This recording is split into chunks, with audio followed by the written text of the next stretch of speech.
नमस्कार दोस्तों, आज का हमारा विषय है काली नदी तंत्र। हम क्या पढ़ रहे हैं? उत्तराखंड की नदियाँ। उत्तराखंड की नदियाँ, तो उसी का एक हिस्सा है क्या? काली नदी तंत्र। आइए शुरुआत करते हैं। देखिए, मैंने पूरा ये उत्तराखंड का मैप नहीं बनाया, जितनी आवश्यकता थी उतना ही बनाया है। ओके, देखिए ये वाला जो जिला, हमने जब जिले पढ़े थे तो ये वाला बताइए कौन सा था इधर सबसे? यस, पिथौरागढ़, चमोली, उत्तरकाशी, ये पढ़ा था ना। पिथौरागढ़, चमोली, उत्तरकाशी। और उसके बाद ये वाला चमोली के नीचे बागेश्वर, अल्मोड़ा, याद है? चमोली के नीचे बागेश्वर, अल्मोड़ा। और इधर था ये चंपावत। कौन सा? चंपावत। ओके, ये उधम सिंह नगर। ओके, ऐसे हमने पूरे मैप पढ़े थे। तो ये है पिथौरागढ़। ठीक है, पिथौरागढ़। देखिए, जो क्योंकि काली नदी जो है, काली नदी, ये देखिए काला पानी जगह है, काला पानी जगह, यहाँ पर व्यास आश्रम है इसके पास, तो यहीं से काली नदी निकलती है। ये काली नदी जो है नेपाल और उत्तराखंड, या कहीं नेपाल और भारत के बॉर्डर पर बह रही है। ये बही, ये गई, और ये चंपावत से थोड़ा सा अंदर को हुई, एंटर की, और ये फिर बाहर नेपाल में, और नेपाल के बाद फिर ये उत्तर प्रदेश में प्रवेश कर गई। जो काली नदी का उद्गम स्थल है, काला पानी है। ठीक है, इसके पास ही व्यास आश्रम है। काला पानी वही है जो हाल ही में अभी ये क्षेत्र नेपाल और भारत के बीच विवाद रहा इस पर, क्योंकि नेपाल ने क्या काम किया था? नेपाल ने इस क्षेत्र को अपने अधिकार क्षेत्र में दिखाने के नेपाल के मैप में इसको शो किया। ओके, तो ये वही काला पानी है, याद रहेगा। तो जो काली नदी है लिपुलेख दर्रे के पास, देखिए लिपुलेख यहां है, याद रहेगा, लिपुलेख। काली नदी लिपुलेख दर्रे के पास काला पानी से ठीक है निकल रही है। और ये जो काकागिरी पर्वतमाला है, नेपाल में है, काकागिरी पर्वतमाला के समांतर ये बह रही है। कौन सी पर्वतमाला? रिप्लाई कीजिए एक बार। यस, काकागिरी पर्वतमाला। कौन सी पर्वतमाला? यस, काकागिरी पर्वतमाला, जो कि नेपाल में है, इसके पैरेलल है, और इसी के समांतर ये काली नदी बह रही है। इसकी मुख्य सहायक नदियां कौन सी है? कुठियांगटी। कौन सी? बोलिए जरा। कुठियांगटी। कौन सी? यस, कुठियांगटी है। उसके बाद धौली गंगा, गौरी गंगा। कुठियांगटी, धौली, गौरी, कुठियांगटी, धौली, गौरी, और सरयू, ये आ रही है सरयू। कुठियांगटी, धौली, गौरी, सरयू और लधिया, चार मुख्य सहायक जो नदियां हैं। कौन सी? कुठियांगटी, धौली, गौरी, सरयू, और ये जा रही है लधिया। ठीक, अब शुरुआत करते हैं कुठियांगटी से। देखिए, कुठियांगटी जो नदी है वो जस्कार पर्वत श्रेणी की पश्चिमी ढाल से निकल रही है। ये पूर्वी ढलान है, ये पश्चिमी ढाल है। हमने पढ़ा था ना, जब उत्तराखंड की पर्वतमाला पढ़ी थी तो हमने पढ़ा था कि उत्तराखंड के बिल्कुल उत्तर में ट्रांस हिमालय की जस्कार पर्वत श्रेणी गुजर रही है। जस्कार भाई, ये काराकोरम थी, ये लद्दाख थी, और ये वाली जस्कार, ये ट्रांस हिमालय पूरा। ठीक है ना, ये हमने पढ़ा था। तो ये जस्कार वाली यहां से निकल रही है, और जस्कार के पश्चिमी ढाल से कुठियांगटी नदी निकल रही है। और इसकी जो सहायक नदियां हैं वो है संगचुमना। क्या? संगचुमना, नीकुर्ट और थुमका। कौन सी? संगचुमना, नीकुर्ट और थुमका। संगचुमना, नीकुर्ट और थुमका, ये सहायक नदी है, और ये इसमें मिल गई कुठियांगटी। इसी के पास कुठियांगटी और धौलीगंगा के बीच में, यहां पर इस लोकेशन में है नारायण स्वामी आश्रम। नारायण स्वामी आश्रम यहां पर है। ओके, नारायण स्वामी आश्रम की लोकेशन यहां है, और व्यास आश्रम की लोकेशन यहां है। यहां कौन सा है? बोलिए जरा, कौन सा? नारायण स्वामी आश्रम। तो क्वेश्चन पूछ सकता है, नारायण स्वामी आश्रम कहां है? पिथौरागढ़ में। इतना ही आएगा। अब धौलीगंगा जो है, धौलीगंगा का उद्गम स्थल जो है, देखिए ये धौलीगंगा पूर्वी है। एक पश्चिमी धौलीगंगा पड़ी थी जो अलकनंदा की सहायक नदी थी। अलकनंदा की सहायक नदी थी पश्चिमी धौलीगंगा। इससे पहले अध्याय में हम पढ़ चुके, अलकनंदा जब उपतंत्र पढ़ा था। तो ये धौलीगंगा पूर्वी है, वो धौलीगंगा पश्चिमी थी जो चमोली में बहती है, अलकनंदा से मिल जाती है। ओके, तो पूर्वी धौलीगंगा का जो उद्गम स्थल है वो गोवान खना ग्लेशियर, गोवान खना हिमनद। कौन सा? गोवान खना, बोलिए जरा मेरे साथ, कौन सा? यस, गोवान खना हिमनद। कौन सा? यस, गोवान खना ग्लेशियर से धौलीगंगा निकलती है और खेला नामक स्थान पर, जो कि स्यालपंथ के पास है। तो स्यालपंथ भी याद करना है, खेला भी याद करना है। खेला नामक स्थान के पास, जो कि स्यालपंथ के पास है, काली नदी में मिल जाती है। इसकी मुख्य सहायक नदी है दारमा या लिस्सार। दारमा या लिस्सार भी जस्कार पर्वतमाला से ही निकल रही है, उसके दक्षिण से। कौन सी? लिस्सार या दारमा।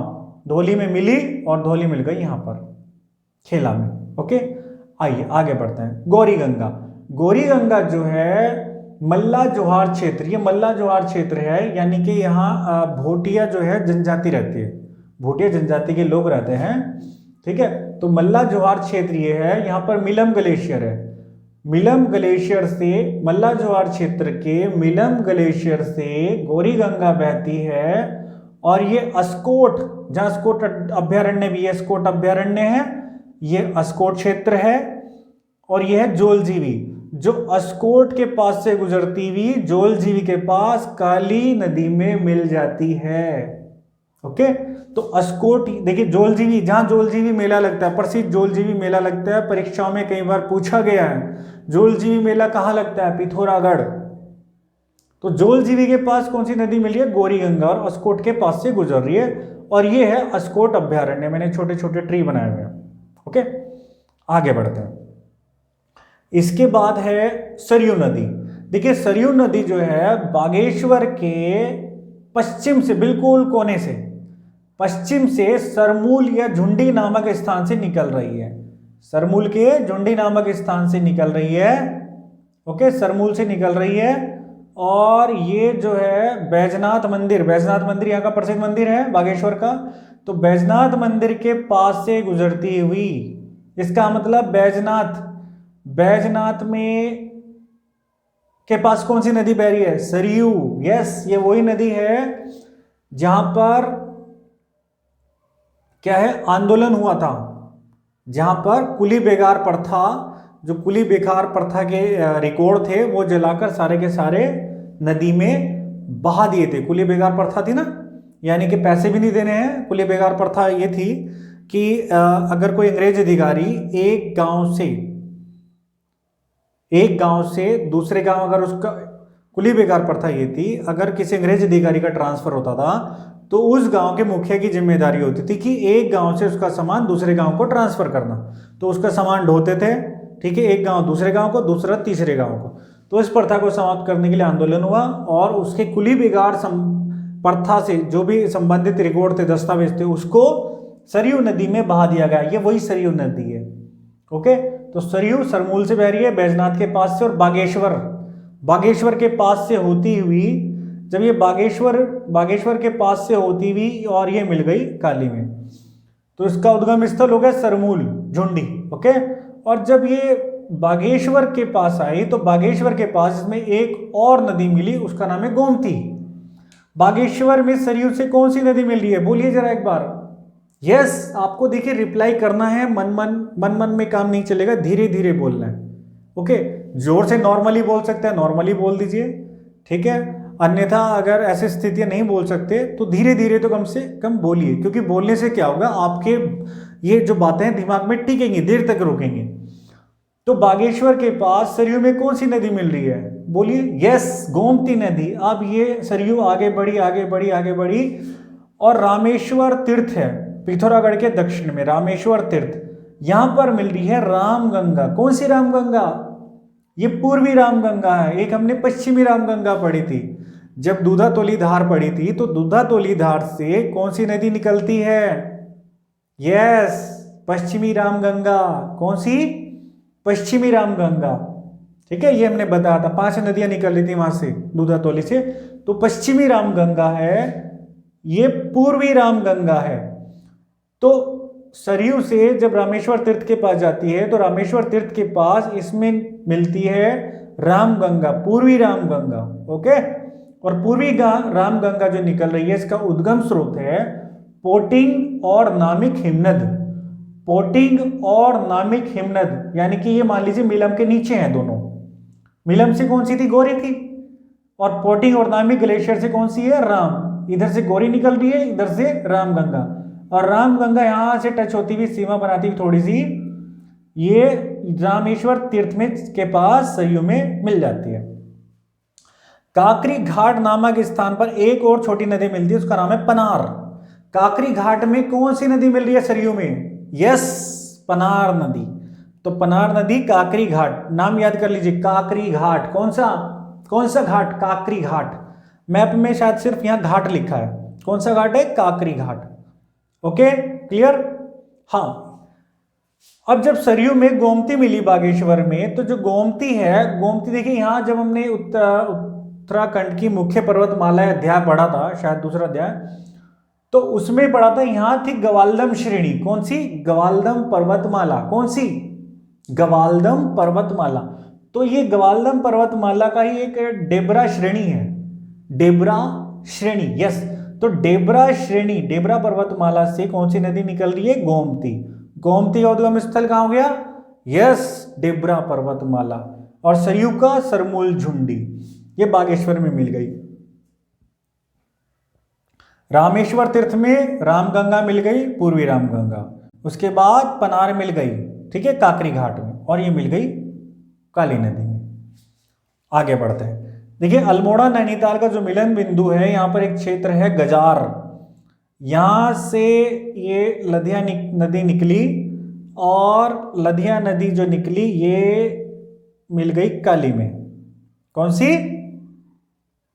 काली में। कहां पर? चूका के पास। कहां पर? ये चूका के पास मिली, गौरी गंगा जोलजीवी के पास मिली, और धौली गंगा खेला के पास।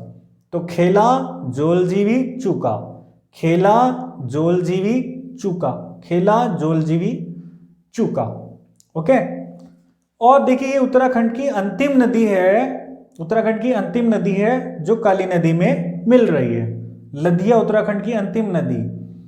और सरयू जो है कुमाऊं की पवित्रतम नदी, सरयू कुमाऊं की पवित्रतम नदी, और जो काली नदी में सबसे ज्यादा पानी लाती है। काली नदी में सबसे ज्यादा पानी कौन ला रही है? सरयू नदी। ओके, लधिया अंतिम नदी।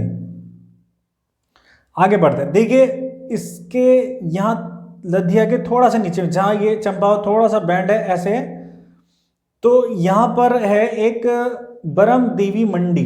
क्या है? बरम देवी मंडी, व्यापार होता है, ठीक है, व्यापार की दृष्टि से बहुत ही महत्वपूर्ण है बरम देवी मंडी। ओके, नेपाल से भी यहां पर व्यापार होता है। तो यह है बरम देवी मंडी, और बरम देवी मंडी के पास ही है पुनियागिरी देवी का मंदिर। तो पुनियागिरी देवी मंदिर कहां है? यहां। इसको पूर्णागिरी भी बोल देते हैं, पुनियागिरी भी बोल देते हैं। तो पूर्णागिरी आए या पुनियागिरी आए, तो मंदिर कहां है? यस, चंपावत में। कहां? चंपावत में। इसके बाद कौन सी मंडी है इसके पास? बरम देव मंडी। कौन सी? बरम देव। देखिए टनकपुर, टनकपुर महत्वपूर्ण है यहाँ का, बस भी चलती है, टनकपुर लिखा रहता है उस पर, तो बिल्कुल नेपाल के पास तक जाती है। तो टनकपुर महत्वपूर्ण स्थान है, इसलिए मैंने इसकी लोकेशन को बना दिया है। तो टनकपुर बिल्कुल दक्षिण में, जो नीचे वी है चंपावत का, उसके बीच में, सेंटर में। ओके, ये है टनकपुर। ओके, और काली नदी की टनकपुर तक लंबाई यह है 252 किलोमीटर। काली नदी की काला पानी से लेकर टनकपुर तक जो लंबाई है कितनी है? बोलिए जरा एक बार। Yes, very good, 252। ओके, कितनी? 252। अब देखिए जो काली नदी यहां से थोड़ा सा चंपावत के अंदर गई और फिर बाहर आ गई नेपाल में। नेपाल में इसका नाम हो गया शारदा। नेपाल में काली नदी का नाम क्या है? रिप्लाई कीजिए। यस, शारदा। ओके, ये इसका नाम शारदा। अब यहीं से एक नहर निकाल दी, ये देखिए ऐसे नदी बनाकर ऐसे ऐसे ऐसे लाइन मैंने इसमें ड्रॉ कर दी। मैप में जो भी ऐसे लाइन है और ऐसे ऐसे डैश डैश बने हुए हैं, तो उसका मतलब है नहर। तो यहां से एक नहर निकाल दी, ओके, और ये उधम सिंह नगर से होते हुए कहां चले गई? उत्तर प्रदेश। इस नहर का नाम है शारदा नहर। कौन सी? शारदा नहर। और उधम सिंह नगर और उत्तर प्रदेश के बीच में क्या बना हुआ है? दोनों की सीमा से मिलता हुआ, आधा उधम सिंह नगर में है और आधा उत्तर प्रदेश में लगभग, ये है शारदा सागर। कौन सा सागर? रिप्लाई कीजिए एक बार, यस, शारदा सागर। ओके, बात समझ में आई? एक रिवीजन करते हैं, एक रिवीजन करते हैं। ओके, देखिए काली नदी कहां से निकल रही है? काला पानी से, ठीक है, लिपुलेख दर्रे के पास से, और कहां तक जा रही है? चंपावत से बाहर हो रही है, चंपावत से बाहर हो रही है, टनकपुर के पास तक जा रही है, चंपावत से बाहर। इसकी मुख्य सहायक नदी कौन सी हो गई? कुठियांगटी, धौली, गौरी, सरयू और लधिया। कुठियांगटी, धौली, गौरी, सरयू, लधिया। कुठियांगटी की सहायक संगचुमना, निकुट, थुमका। बोलिए जरा एक बार, संगचुमना, निकुट, थुमका, बोलिए। वेरी गुड, बहुत बढ़िया। इनके पास एक मंदिर है, नारायण स्वामी आश्रम। नारायण स्वामी आश्रम यहां है, और व्यास आश्रम यहां है, और पूर्णागे देवी मंदिर यहां है, तीनों पिथौरागढ़। धौली गंगा, पूर्वी धौली गंगा का उद्गम स्थल, बोलिए जरा, गोवान खना, गोवान खना। ओके, इसकी सहायक नदी लिस्सार या दारमा, कहां मिल रही है? खेला के पास। ओके, गौरी का मिलम, अस्कोट से गुजरी, जोलजी में मिल गई। उसके बाद सरयू, सरयू कहां? बैजनाथ से, बैजनाथ के पास से निकल रही है, सरमूल, झुंडी से। सरयू, सरयू बागेश्वर में आई, बागेश्वर में कौन सी मिली? गोमती, देबरा माउंटेन से निकल रही है, पर्वतमाला से। रामेश्वर तीर्थ में कौन सी मिली? राम गंगा, कहां से निकली? पॉन्टिंग और नामिक से। काकरी घाट पहुंची तो कौन सी मिली? पनार और काली में मिल गई। और इसकी पर्वत जो किसके समांतर बह रही है, कौन सी पर्वतमाला है? काकरागिरी पर्वतमाला। इसके बाद गजार से कौन सी निकली? लधिया, कहां मिली? चूका के पास। यहां कौन सा आश्रम, कौन सा मंदिर? पुनियागिरी, यस। कौन सी मंडी, मंडी का नाम बताइए जरा, यस, ब्रह्मदेव मंडी। और सारिया इसके बाद जो काली नदी है चंपावत के अंदर प्रवेश करके फिर बाहर निकल जाती है नेपाल और उसके बाद उत्तर प्रदेश में। ठीक है, बात समझ में आ गई आपको? ओके, अब हाँ, एक छोटा सा ये छोड़िए। हाँ, देखिए काली नदी जो है, काली नदी का जो नाम है, काला पानी गाड़ भी इसको बोलते हैं। बहुत सारी नदियों के बाद में गाड़ आता है, ठीक है, उत्तराखंड में। तो काला पानी गाड़, काली गंगा यही है। स्कंद पुराण में इसको बोला गया है श्यामा, स्कंद पुराण में काली नदी को बोला गया है श्यामा नदी, और इसको अपवित्र नदी भी कहा गया है। तो अपवित्र नदी कौन सी हुई? काली गंगा या काली नदी। ये काला पानी से टनकपुर डिस्टेंस बता दी मैंने, 252 किलोमीटर। कुमाऊं की पवित्रतम नदी सरयू, ये सरयू निकल रही है। पूर्वी गंगा की जो लंबाई है रामेश्वर तीर्थ तक कितनी है? 108। कितनी?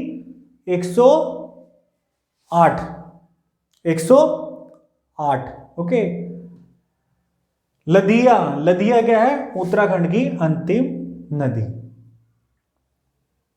तो मैं समझता हूं कि बहुत सारी बातें आपको क्लियर हो जाएंगी। इसको एक दो बार देखिए, ठीक है, और अब मैं कुछ प्रश्न लिखा रहा हूं, फिर उसको सॉल्व कीजिए, तो बहुत बढ़िया तैयार हो जाएगा आपका, बहुत बढ़िया, एकदम फर्स्ट क्लास। तो क्वेश्चन लिखिए, काली नदी का उद्गम स्थल बताइए। काली नदी की मुख्य 4 सहायक नदियों के नाम बताइए। 2 3 4 5, नहीं 5 के, 1 2 3 4 5। काली नदी की मुख्य 5 सहायक नदियों के नाम बताइए। यस। कुठियांगटी कहां से निकल रही है? कुठियांगटी का उद्गम स्रोत बताया था आपको शुरू में। धौली गंगा, पूर्वी धौली गंगा का उद्गम स्थल बताइए। लिस्सार या दारमा किसकी सहायक नदी है? धौली गंगा काली गंगा में कहां मिलती है? गौरी गंगा और पूर्वी राम गंगा का उद्गम स्थल बताइए। काली नदी में जोलजीवी के पास कौन सी नदी मिलती है?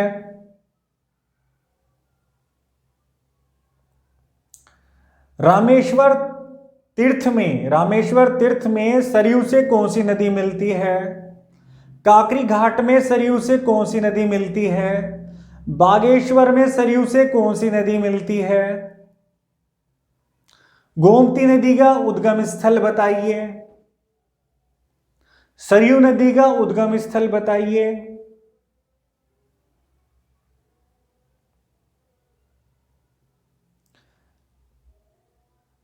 लधिया काली नदी में कहां मिलती है?